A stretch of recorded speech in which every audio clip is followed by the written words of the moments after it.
मंत्री थे, विभाग के मंत्री हैं, क्या कुछ निष्कर्ष निकला है इसका इम्प्लीमेंटेशन को लेकर?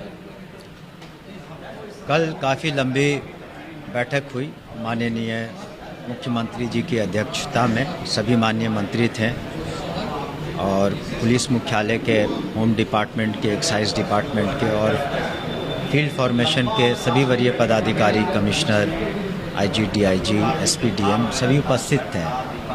और कुल मिलाकर इस मीटिंग का उद्देश्य था कि शराबबंदी, नशाबंदी कानून को और कितनी सख्ती से कैसे लागू किया जाए। इसके लिए विभिन्न स्तरों पर जो जिम्मेवारियां हैं वो भी निर्धारित की गई। जो पूर्व में भी जिम्मेदारियां थी, लेकिन उसे और हमें प्रयत्नशील होना होगा ताकि जो हाल की दुखद घटनाएं घटी उसकी पुनरावृत्ति नहीं हो। और इसके लिए जो भी दोषी होंगे स्थानीय स्तर पर उन पर कार्रवाई होगी। आपने देखा भी होगा कि हाल की घटनाओं में जो दोषी पाए गए हैं जिनकी लापरवाही है और उन पर कार्रवाइयाँ हुई हैं। चौकीदार से लेकर मंत्रियों तक को जिम्मेदारी दी गई है मुख्यमंत्री की तरफ से कि इसे इम्प्लीमेंट किया जाए। क्या लगता है अब सख्ती से इस कानून का पालन होगा बिहार में? क्योंकि पिछले दिनों का ट्रैक रिकॉर्ड देखा जाए तो उसमें काफ़ी सुधार लाने की जरूरत है।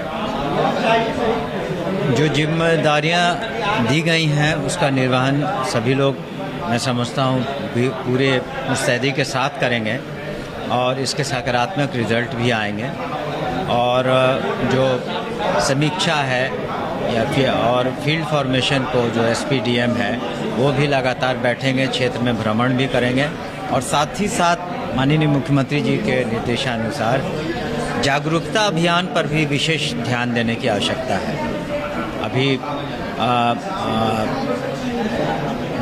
जो भी सरकारी संस्थाएं हैं वो हिस्सा बनेंगे इस जागरूकता अभियान के।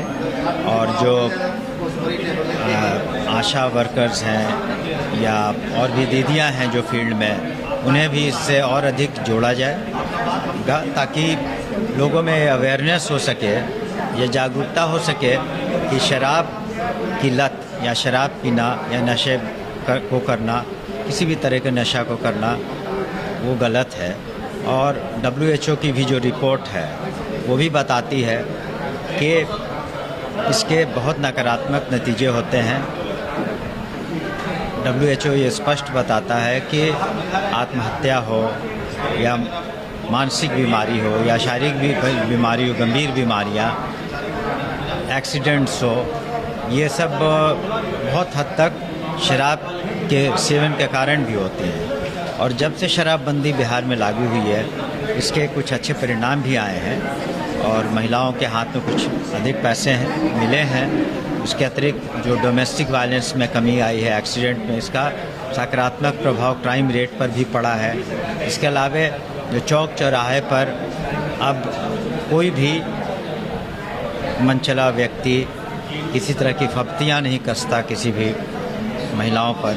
ये सब सकारात्मक उपाय हैं जो किए जा रहे हैं। बिहार से सटे जो बॉर्डर लाइन एरिया है उन पर क्या सख्ती बढ़ाई जाएगी? क्योंकि काफ़ी इजीली बिहार के शराब अवेलेबल हो जाता था। देखिए, एक तो बॉर्डर का केस है जहां पर IMFL जिसे कहते हैं, इंडियन मेड फॉरेन लिकर, उसका आना की बात है तो वो बॉर्डर पर निश्चित रूप से सख्ती और बढ़ाई जाएगी, न सिर्फ रोड पर लेकिन नदियों पर भी।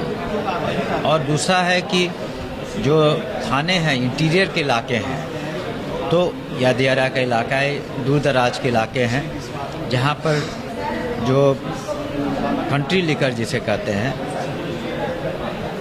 उसके मैन्युफैक्चरिंग पर भी स्थानीय स्तर पर रोक लगाने की पूरी कायावाद की जाएगी।